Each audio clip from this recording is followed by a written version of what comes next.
Marcina otra vez, y hoy vamos a trabajar el caso de Elizabeth von R., que, como les comenté en la clase anterior, forma también parte de los estudios sobre la histeria, con el fin de poder ilustrar, a partir de un caso de Freud directamente, cómo se llevaba adelante un tratamiento en esos momentos, partiendo de la convicción de que el conflicto psíquico explicaba el estallido de la neurosis, en función de ese nudo que pudo situar entre lo inconciliable para el yo, la operación de la defensa y el desarrollo de síntomas.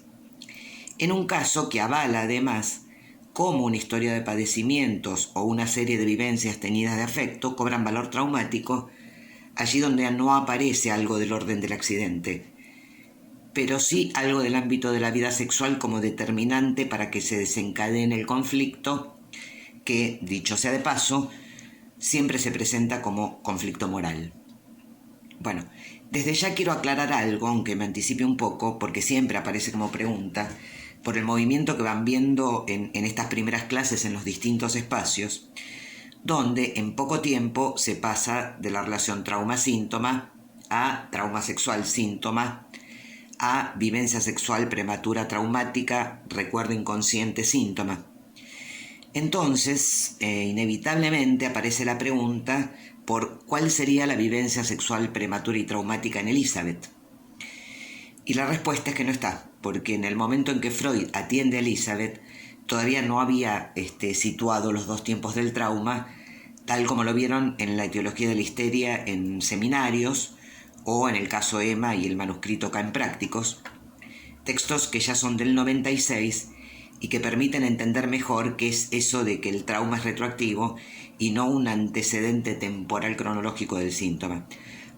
Mientras que el análisis de Elizabeth arranca en el 92 y que, como Freud mismo dice en algún momento del historial, hay cosas que recién empezaba a vislumbrar.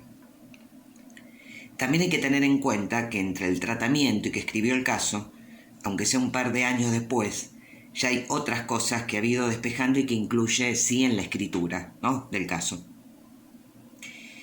Sin embargo, y más allá de las dificultades para precisar algunas cosas temporalmente, sí queda claro que lo sexual ya se recorta como teniendo un valor fundamental para comprender la etiología de la neurosis y que son representaciones de ese ámbito las únicas capaces de producir conflicto psíquico, al tiempo que el desarrollo de ese tratamiento, tal como Freud nos lo cuenta, primero que llegó a cabo completo según nos informa, permite ver en la clínica misma lo que desarrolló teóricamente y que vimos, ¿no?, sobre la psicoterapia de la histeria.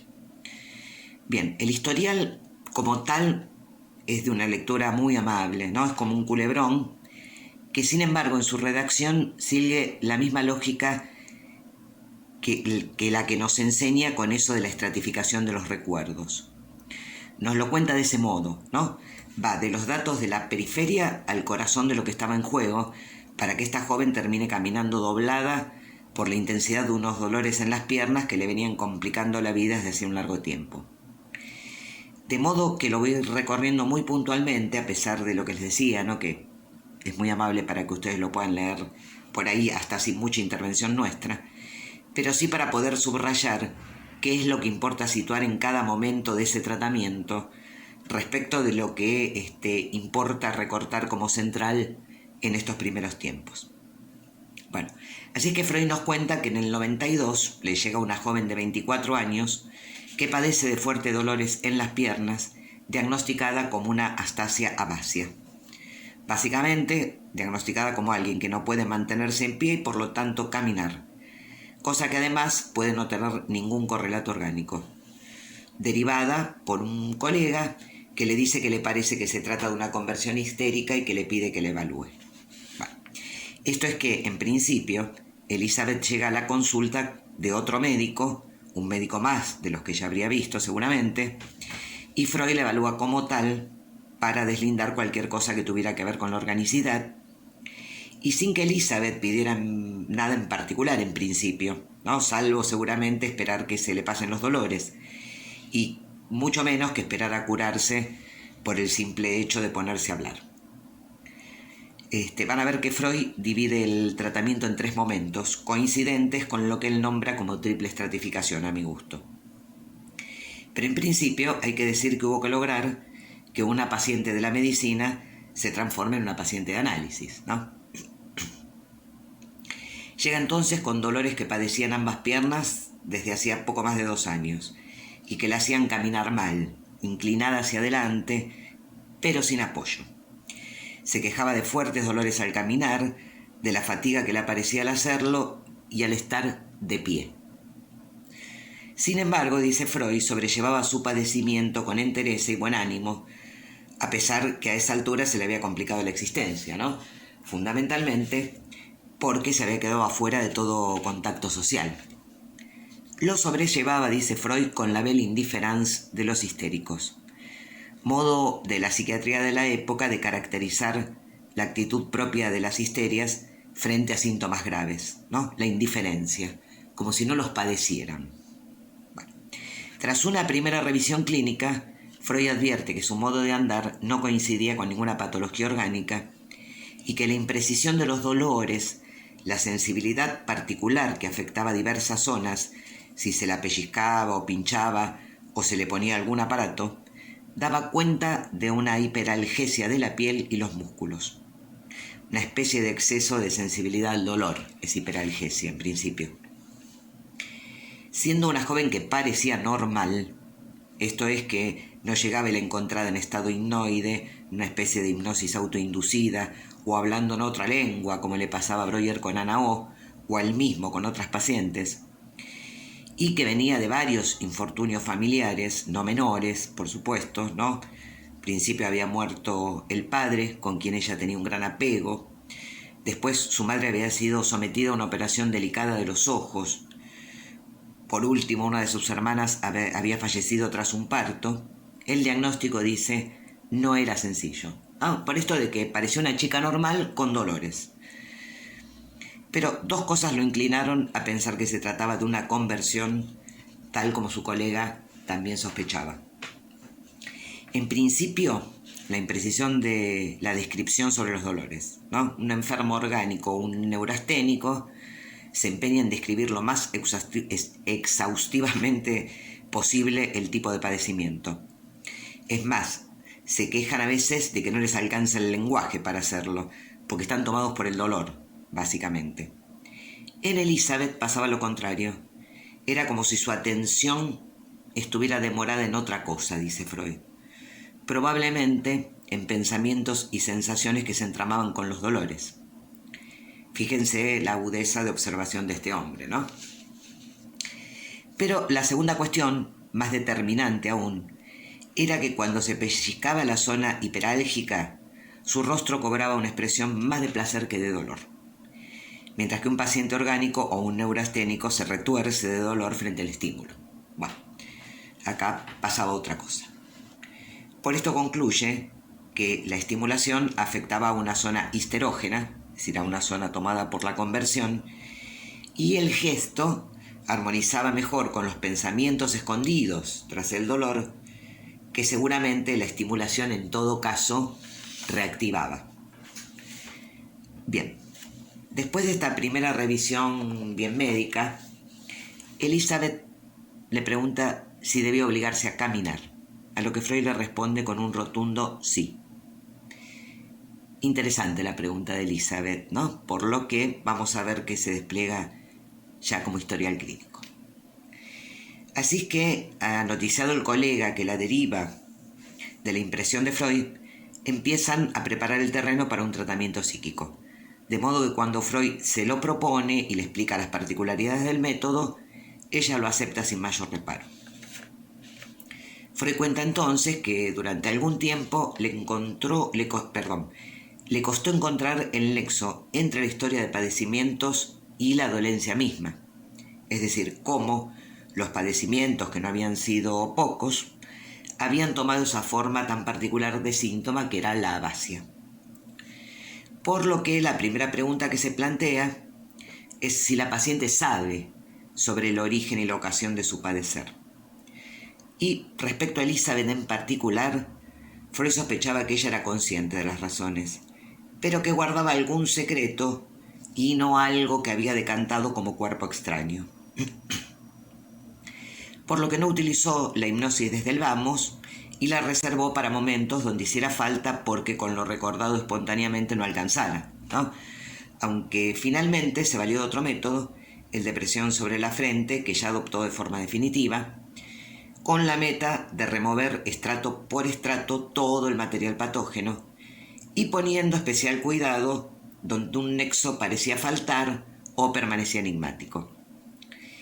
En esta mención, al remover estrato por estrato, aparece claramente la idea de una estratificación, como vimos la vez pasada, donde lo patógeno no se va a ofertar de entrada. Invitada entonces Elizabeth a hablar, ¿no?, recostada y con los ojos cerrados, comienza a desplegar el estrato más superficial de recuerdos respecto del ocasionamiento del síntoma, y que incluye tantos datos biográficos como la secuencia de sucesos poco afortunados que venía de transitar, que no deja de ser el modo en que alguien se presenta, ¿no?, frente al otro, o frente a una lista, inscripto en una trama familiar, en la que ocupa un determinado lugar, en la que se historiza y donde se revela quién uno cree que es, ¿no? De todos modos, en este estrato de recuerdos e impresiones, no por ser el más superficial dejan de aparecer datos por demás interesantes para quien quiera escucharlos, por supuesto. Si no, tranquilamente podría resumirse en una especie de biografía de la que uno podría decir: mirá, pobre chica, todo lo que le pasó, ¿no? Y aún hoy, se podría escuchar decir que si no es orgánico, debe ser por los nervios o el estrés, que anda caminando toda torcida y que le duele todo. Nos enteramos entonces que es la menor de 3 hijas mujeres, que la salud de su madre sufrió varios quebrantos por una dolencia ocular y por nervios también, ¿no? Acá aparece una madre que padecía de los nervios, motivo por el que ella se apegó mucho al padre que solía decir, por el carácter de Elizabeth, que le sustituía al hijo varón que no tuvo o a un amigo con el que intercambiar ideas. Decía de ella, claramente fascinado por ese rasgo, ¿no?, que era impertinente y contestadora y que le iba a costar bastante conseguir marido. Por su lado, Elizabeth no estaba muy contenta con su condición de mujer. Tenía planes como estudiar y le indignaba la idea de tener que sacrificar en un matrimonio esos planes y su libertad de juicio. Elizabeth tenía evidentemente ideales e ideas no muy propios de las mujeres de su época y planes para su vida que más vale estaban reservados para los hombres. Pero hasta ahí todos contentos, ¿no? Ella encarnaba muy bien eso que su padre parecía desear y parecía no haber para ella vacilación respecto de quién era y qué quería. Y por otro lado, como parece que era muy solícita con cuestiones de las hermanas y de la madre, eso hacía que se pudiera soportar bien cierto carácter áspero que se decía que tenía. Bien, bueno, todo era dicha hasta que un día se empezó a complicar todo. El padre tiene un edema pulmonar, producto de una afección cardíaca, y lo traen inconsciente a la casa. De allí en más hubo que consagrarse 1 año y medio al cuidado de este hombre, en el que Elizabeth se aseguró el primer lugar junto a su lecho, nos dicen. Así es que ella recuerda que, durante los últimos 6 meses de vida de su padre, tuvo que guardar cama por fuertes dolores en la pierna derecha, si bien pasaron pronto. El síntoma empezó a anunciarse, aunque fue recién, después de 2 años de la muerte de su padre, que se sintió enferma y ya fue difícil caminar a causa de los dolores. Esto es que Elizabeth pasó de ser el hijo varón o el amigo del padre a ser su enfermera. Y una vez muerto, y dado el vacío que dejó, se impuso la tarea de restituir la felicidad perdida a su familia, pero en particular a su madre, que obviamente se había quedado sin marido. Bien. Al año de la muerte de su padre, su hermana mayor se casa con un hombre talentoso y con un futuro promisorio, pero que fue mostrando ser un egoísta porque se atrevió a descuidar a su madre. Básicamente se ve que este hombre quiso hacer su vida con su mujer, lo que implicó además mudarse por un muy buen trabajo, y esto desató la furia de Elizabeth, que emprendió una lucha contra este cuñado, a quien no le importó acrecentar la soledad de su madre, y que le implicó a Elizabeth soportar, registrar quizás por primera vez, una sensación de desvalimiento e impotencia para poder ofrecerle a la madre un sustituto de la dicha perdida. Es decir, que como varón, como marido para la madre, la cosa no funcionó, parece. Aparecen también, digamos, y ya esbozado el tema soledad de una mujer. Sin embargo, el matrimonio de la otra hermana parecía prometer otra cosa para el futuro de la familia. La hermana se casa con un hombre mucho más afín a la sensibilidad femenina, aunque menos dotado intelectualmente que el otro, la reconcilió a Elizabeth con el matrimonio. Por ahí no imponía tantos sacrificios como ella pensaba. Esta pareja tiene un hijo al tiempo y cuando parecía que todo podía funcionar más apaciblemente, el problema ocular de la madre recrudece y la operan, por lo que tiene que pasar varias semanas oscuras. ¿Y quién estuvo a su lado? Elizabeth, por supuesto. ¿Qué tenemos hasta acá? Una serie de recuerdos en función de un tema, la enfermedad, contados con la cronología correspondiente, y una presentación de la joven sobre quién creía ser y querer. Hasta que se armó un antes y un después en su vida, que en principio parece que tiene que ver con el inicio de la enfermedad de su padre, pero que ya vamos a ver que no es del todo así, aunque coincida, digamos, temporalmente. Arranca otro tema, aunque también ligado a enfermedades. Pasados todos estos dramas, las tres familias se van a una residencia veraniega. Y está redactado así, ¿no? Las tres familias, que eran cada una de sus hermanas con su respectivo marido y ella con su madre.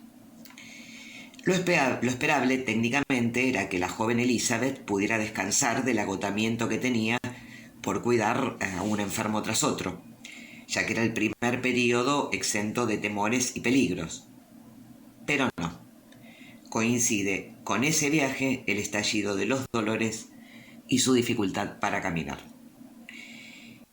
Y esto lo reconduce a un día que había realizado una larga caminata, tras la cual, y después de un baño que se dio, aparecieron virulentamente. De modo que se decidió que los dolores eran producto de la fatiga, que, como los nervios, dicen nada, ¿no? Sobre todo porque nunca más la abandonaron esos dolores. Dice Freud que a partir de ahí pasó a ser la enferma de la familia. Es decir, que ahora pasó de ser la enfermera del padre a una enferma como el padre. No sin haber pasado en ese interín por quien podía restituirle a la madre la felicidad perdida por la muerte del esposo, ¿no? Estaba complicada Elizabeth en su ser. Algún médico, en función de esto, le recomendó pasar lo que quedaba del verano tomando baños termales, cosa que intentó en otro lugar al que fue con su madre. Pero en medio de esto surgió otro problema.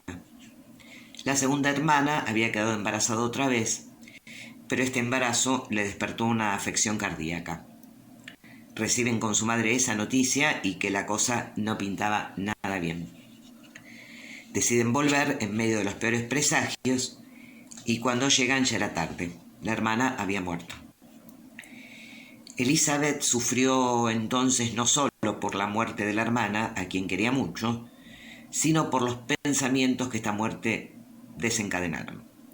Al menos los que encuentra en ese momento. Reproches por no haber impedido ese matrimonio, reproches al cuñado por haberla embarazado de nuevo tan rápidamente, a los médicos por no advertirle que esto podía suceder, siendo que de jovencita había tenido un episodio cardíaco, etcétera, etcétera, etcétera. En fin, reproches. La cabeza de Elizabeth quedó tomada por la idea de que como un matrimonio que tenía todo para ser feliz desembocó en esta tragedia. El cuñado, sin consuelo, se alejó de la familia y encima después se enteraron de que había tenido una pelea con el otro cuñado por temas de dinero. Bueno, ¿qué es esto sino una historia de padecimientos, no? Un cúmulo de vivencias teñidas de afecto doloroso que no pudieron más que enojar a esta joven con la vida. Sus planes personales frustrados, sus ganas de restaurar el brillo familiar arruinados. Conclusión, terminó apartada de toda vida social y ocupada de su madre y de sus dolores. ¿Qué dice Freud entonces, no?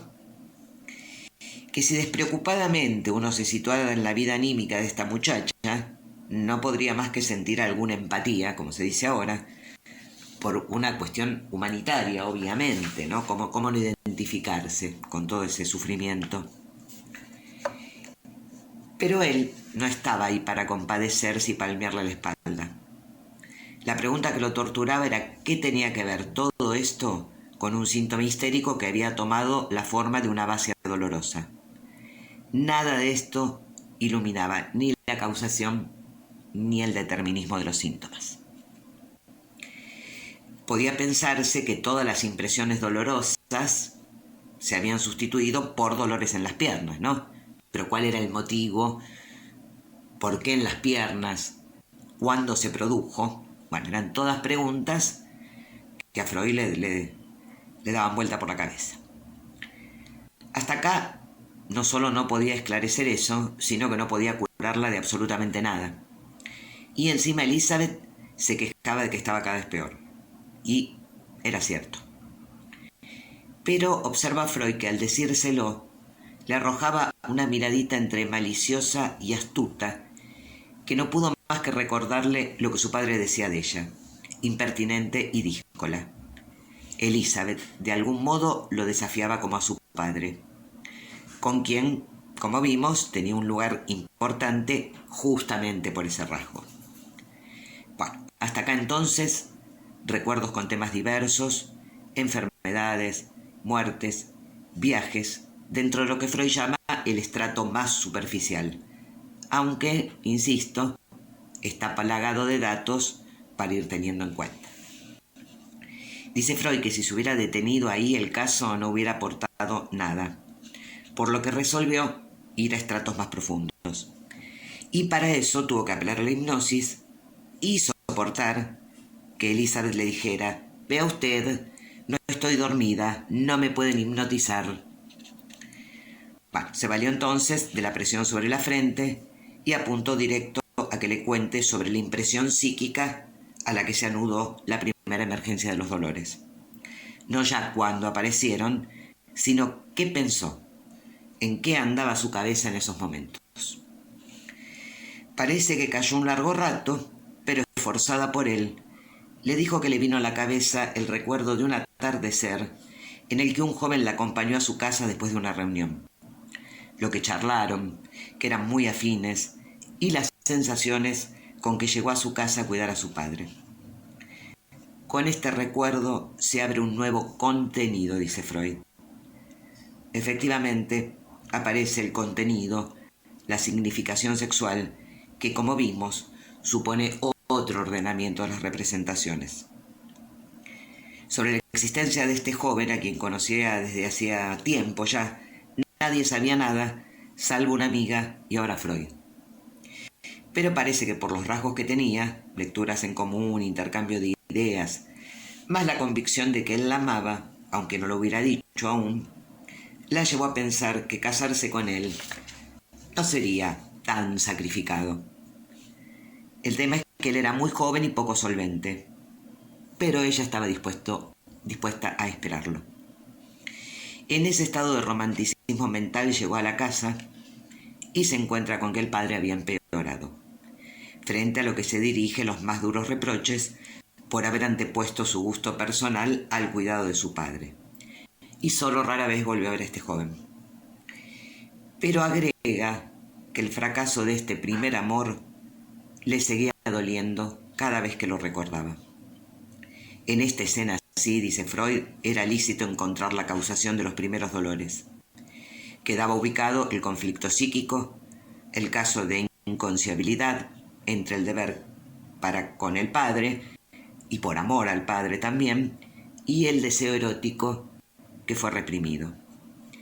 Pero podemos agregar, aunque Freud no lo diga, que la joven Elizabeth, que por un lado se mostraba tan plantada en contra del yugo, del yugo conyugal, por el otro y en silencio andaban soñando con un amor al que esperaría como futuro marido.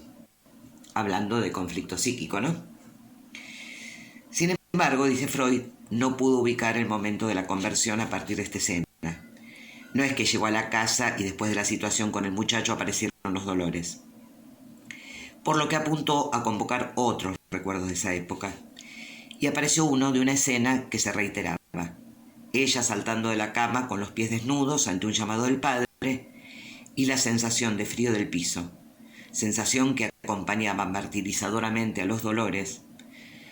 Sensación que le había quedado en el cuerpo aunque anduviera calzada.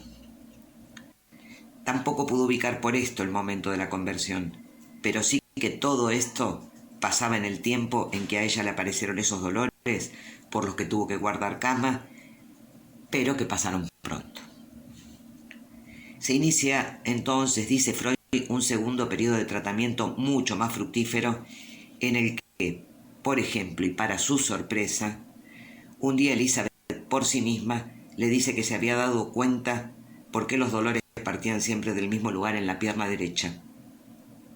Era el lugar en el que el padre apoyaba su pierna para que ella cambie unas vendas que tenía. Recién ahora reparaba en ese nexo, aunque esa situación se había repetido cientos de veces. ¿Recuerdan que en psicoterapia él dice que de todo el material némico que uno puede recuperar hay diversos tipos, ¿no? Lo que fue olvidado, lo que era consabido pero que quedó segregado del comercio asociativo? También dice que hay nexos que fueron olvidados, ¿no? Articulaciones entre escenas o entre representaciones. Bueno, acá tienen un ejemplo de eso. Y además podemos agregar que está en juego la pierna del padre, ¿no? La representación pierna, fuertemente hinchada, como un lugar que seguramente le ocasionaría padecimientos a este hombre. Y lo que empieza a pasar encima es que las piernas doloridas empiezan a entrometerse en el análisis. Dice Freud que al comenzar cada sesión, Elizabeth solía estar exenta de dolores, hasta que, frente a la presión de Freud para que aparezca algún recuerdo, Elizabeth respondía directamente con dolor y llevándose la mano al lugar del que partía. Así se enteró que la pierna derecha dolía cuando se trataba de recuerdos que involucraban a la enfermedad del padre o a aquel amor interrumpido, mientras que la izquierda dolía cuando se trataba de la difunta hermana y de sus cuñados. Claramente no era esto una conversión que se armó de un día para el otro, ¿no? Sino que fue alimentándose de lo que diversas escenas fueron provocando de nuevos rechazos, de nuevas ideas inconciliables articuladas a lo que hizo detonar el conflicto y que llevó a la represión del deseo erótico, hasta que terminó de estallar y se estableció ya como impidiéndole caminar. Vale la pena por ahí recordar lo que Freud dice en las neuropsicosis de defensa, ¿no? Que ustedes vieron en Prácticos, más allá del esquema que propone sobre cómo opera la defensa y que podría dar la sensación de que opera de una vez y para siempre, y es que, y esto es textual, una vez formado en un momento traumático ese núcleo para una escisión histérica, su engrosamiento se produce en otros momentos que se podrían llamar traumáticos auxiliares. Toda vez que una impresión de la misma clase recién advenida consiga aportar nuevo afecto a la representación debilitada e imponer por un momento el enlace asociativo de ambos grupos psíquicos. Así es que vamos a ver cómo ese conflicto que detonó a partir de la escena con aquel joven se va alimentando de nuevas ideas rechazadas, de nuevos pensamientos inconciliables. Advertido Freud de esto, ¿no? Y como no se dedicó a investigar la relación de cada zona dolorosa con las impresiones psíquicas que las habían determinado, se decidió preguntar por de dónde provienen los dolores al caminar, al estar en pie y al estar acostada, ¿no? A lo que Elizabeth respondió en parte espontáneamente y en parte bajo presión, agrupando escenas según cada una de estas posiciones corporales. Hay que decir entonces, ¿no?, que Freud ya toma representaciones privilegiadas, estar en pie, caminar, yacer, que no implica qué parte le duele en cada una de esas posiciones, sino ubicar pensamientos de eficacia patógena ligado a esas posiciones en escenas particulares. Y Elizabeth responde efectivamente a eso. Estaba de pie junto a la puerta cuando trajeron a su padre inconsciente, y ahí quedó, de pie, como petrificada. Siguieron otros recuerdos hasta que llegó la escena frente al lecho de su hermana muerta, donde también quedó de pie, plantada, como frente a un hechizo. Freud toma estos dos recuerdos como los más relevantes, pero al mismo tiempo nos cuenta que hubo otros tantos, ¿no? Entonces la idea de archivo anémico, según el tema, está presente, tanto como que él no les da a todos la misma importancia, obviamente.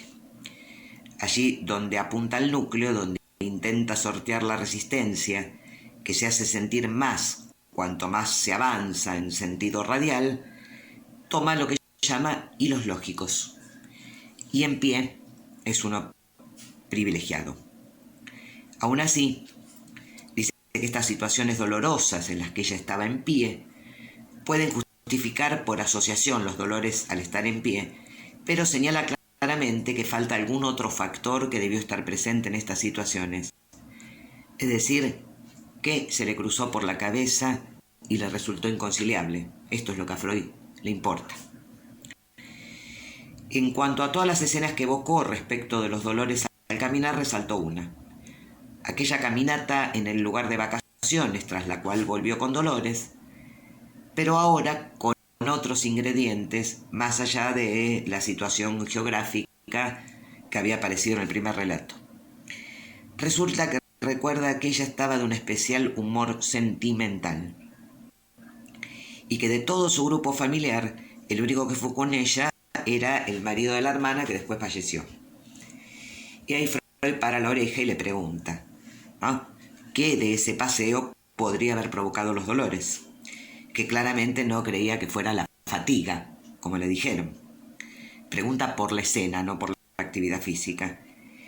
Y ahí Elizabeth le dice que el contraste entre su soledad y la dicha conyugal de su hermana, que su cuñado siempre le ponía a la vista, le había dolido. Es decir, le responde ya por el dolor anímico, pero a Freud le pareció que ahí aún había algo poco transparente. Otra escena un poco posterior tuvo que ver con el enlace a los dolores al estar sentada. Su hermana y su cuñado ya se habían ido del lugar cuando una mañana ella dirigió sus pasos hacia una colina y allí sentada sobre una piedra anduvo pensando en su soledad y en el deseo de ser tan feliz como su hermana. De allí volvió con dolores, pero fue después de ese paseo y no de la caminata que tomó ese famoso baño tras el cual le aparecieron los dolores que ya se instalaron de forma definitiva.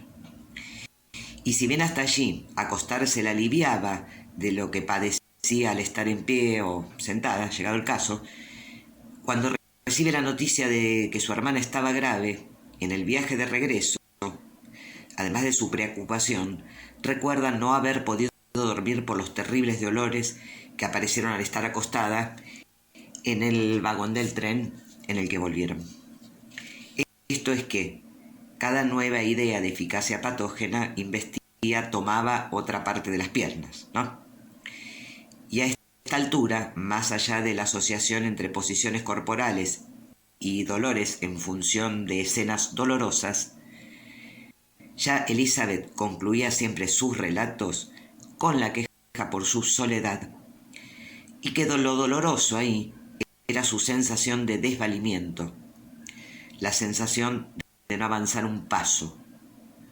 A partir de allí, ese en pie, que insisto, no es solo parada posturalmente, sino que ya había dejado escuchar petrificada, plantada, y que podía justificar una parálisis funcional asociativa como explicación de la afasia, ahora, dice Freud, revelaba una parálisis funcional simbólica. Era la forma en que el cuerpo decía, no puedo avanzar un paso en la vida, ¿no? El síntoma, digamos, era ya un texto. Condensando, digamos, en pie varias cuestiones y abriendo a otras significaciones. Ahora bien, ¿cómo que quería avanzar Elizabeth? Como el varoncito del padre que despreciaba el yugo conyugal al que se sometían las mujeres, o como la mujer de un hombre, ¿no? Es una pregunta que vale la pena habilitar, aunque no esté en el historial, y aunque Freud siga conduciendo el tratamiento hacia el encuentro por parte de Elizabeth de ese deseo como mujer, sin situar esta contrapartida, que sin embargo está desde el vamos, ¿no? Ella lo cuenta en el modo de presentarse. Bueno, lo cierto es que de todos modos lo que sí se vio claro es que eran los pensamientos los que se habían terminado plasmando en una afasia. Respecto de este segundo periodo del tratamiento, Freud dice que se valió del método de presión sobre la frente en reiteradas oportunidades y que encontró del lado de Elizabeth absoluta disposición. Por lo que afloraron montones de recuerdos, de escenas perfectamente ordenadas por tema y cronología. Sin embargo, en ocasiones aparecía el famoso no se me ocurre nada reiteradamente y en una misma sesión. Por lo que él entonces, que aún no sospechaba mucho del tema de las resistencias, interrumpía la sesión, a la espera de que al otro día pudieran avanzar. Pero dos apreciaciones lo alertaron sobre que no se trataba de un problema del método. La primera fue que esa denegación a relatar lo que se le hubiera cruzado por la cabeza como idea o como imagen solo aparecía los días en que la encontraba muy bien, nunca cuando estaba con dolores. La otra fue que eso de no se me ocurre nada se presentaba después de un largo silencio, por lo que Freud conjetura que de lo que se trataba era de volver a sofocar algo que se le ocurría, o porque alguna crítica la frenaba, o porque era demasiado penoso y no quería contarlo. Pero, en definitiva, no era un problema del método, sino de la estructura psíquica. Y de ahí en adelante no le dejó pasar una. Así que comienza, dice Freud, el tercer periodo en el que él ya albergaba alguna sospecha sobre lo que estaba en juego, pero que no le iba a comunicar a ella, que era algo de la relación de Elizabeth a su cuñado, obviamente. Ya había dicho que parecía tratarse de una conversión por simbolización como mecanismo, pero se ve que esto no lo terminaba de convencer. Por lo que insiste en esclarecerlo, no esclarecer qué mecanismo intervino ahí, tanto como en qué momento habían nacido los dolores. Vuelve entonces a preguntarle por las circunstancias en que emergieron y el pensamiento la lleva otra vez a Elizabeth al viaje con toda la familia a esa residencia veraniega y dice que hasta ese viaje y a pesar de todo lo que le venía ocurriendo, ella se sentía lo bastante fuerte como para prescindir del apoyo de un hombre. Pero ahora se le apareció un sentimiento de debilidad como mujer, una añoranza de amor que la hacía sentir, y en sus propias palabras, que la solidez de su ser empezaba a derretirse. Elizabeth ya no estaba tan segura de quién era, qué quería, y mucho menos, seguramente, de en qué había sostenido ese ser sólido que ahora se derretía. ver lo cuidadoso que era su cuñado con su hermana, lo feliz que la veía ella en ese matrimonio, la habían complicado. Y agrega más elementos a los pensamientos de estas escenas ya relatadas, ¿no? En la primera caminata, esa a la que fue sola con su cuñado a instancias de su hermana encima, que se sentía mal como para ir, pero que le insistió a él para que fuera porque eso iba a poner muy contenta a Elizabeth, se le hizo patente el deseo de tener un hombre como su cuñado. Pasamos de qué feliz es este matrimonio a quiero un hombre como mi cuñado, que todavía no es quiero a mi cuñado, pero que se le va aproximando, ¿no? Según parece. En la siguiente escena, esa donde se sienta sobre la piedra, vuelve a soñar estas mismas cosas. Lo demás ya lo dijimos. Se pone de pie con dolores, se le pasan y después del baño se le instalan de modo permanente. Pero nuevamente el tema es el de pie, ¿no? Aunque haya estado sentada. Freud dice que arrobada como estaba con esos recuerdos, ni vislumbraba a dónde se estaba aproximando la pobre Elizabeth. Él le pregunta si durante el viaje de retorno, tras enterarse lo grave que estaba su hermana, se había representado la posibilidad de que muriera. Y Elizabeth le dice que esquivó cuidadosamente pensarlo. O sea que o lo pensó o lo espantó antes de que ese pensamiento se articulara como tal. Pero que la madre sí pensaba el peor desenlace. Entonces vuelve al recuerdo de su llegada a Viena, pero también con otros condimentos. El cuñado no salió a recibirlas y ya de pie junto al lecho de su hermana muerta y frente a esa certidumbre y a las dolorosas ideas de que se había ido sin despedirse de ellas y sin que pudieran cuidarla en sus últimos instantes, en ese mismo momento, un pensamiento otro, como un estremecimiento, pasó por el cerebro de Elizabeth, como un rayo refulgente en medio de la oscuridad. Ahora él está de nuevo libre y yo puedo convertirme en su esposa.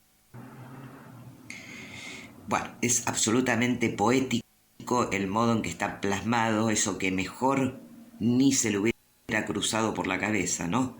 Es ese tipo de pensamientos que efectivamente solo pueden caracterizarse como un estremecimiento o como un rayo por el horror que comportan al mismo tiempo.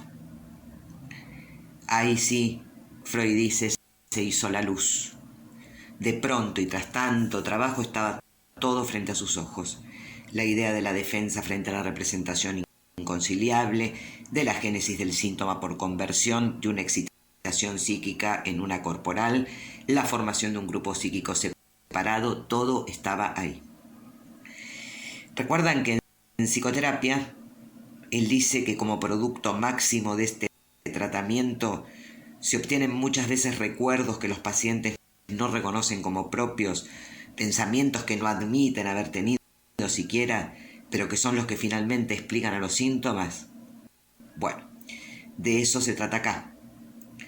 Dice Freud que Elizabeth, que claramente tenía una particular inclinación por su cuñado, ni se atrevió a pensar que estaba enamorada de él, que espantó esta idea antes de que pudiera formularse como tal, y que se ahorró esa dolorosa certidumbre a costa de crearse otros dolores. Y agrega que cuando él la recibe, esa escisión respecto de ese amor como reprimido ya se había consumado, si no jamás hubiera consentido el tratamiento. De hecho, cuando Freud le comunica esto mismo, Elizabeth estalla. Le dice que no es cierto, que él se lo sugirió, que ella sería incapaz de una perversidad semejante, etcétera, etcétera, mientras recrudecían los dolores. Lo cierto es que ella llegaba hasta pensar en el deseo de tener un hombre como su cuñado, incluso que ahora podía ser su esposa, con todas las consecuencias que vimos, pero como si nada de eso comprometiera el deseo erótico, ¿no? Y más allá del cuñado. obviamente. Pero efectivamente excluido ahí es el deseo sexual mismo, que la implica a ella como mujer. Bien, Freud entonces intenta consolarla. Le dice que justamente los síntomas son un testimonio de su moral, que nadie es responsable de lo que siente, ¿no? En el sentido de que el sentimiento se impone. Bueno, cuestión que le parece que le llevó mucho tiempo apaciguarla un poco, hasta que consiguió que hable de sus primeras impresiones sobre su cuñado, y a partir de ciertos recuerdos, parece que Elizabeth se fue convenciendo de que por ahí ella albergaba algún sentimiento amoroso por él desde que se conocieron, pero que lo escondió tras la máscara de afecto hacia un pariente. Bueno, lo que sigue ya sí es un culebrón, porque Freud intenta hacer de Celestino, efectivamente se mete a investigar sobre qué posibilidad cierta había de que ella pudiera cumplir con ese deseo que se reveló en ese pensamiento que pasó como un estremecimiento, para lo cual habla con la madre de Elizabeth al respecto.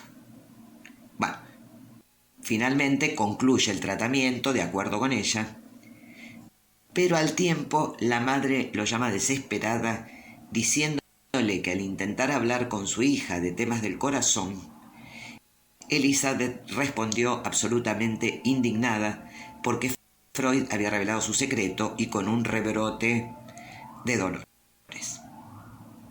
En rigor de verdad, hay que decir que el tema no era el amor al cuñado, ni si lo amaba o no lo amaba, sino que a donde la condujo el tratamiento fue a tener que admitir su deseo de ser la mujer de un hombre, para decirlo de algún modo, ¿no?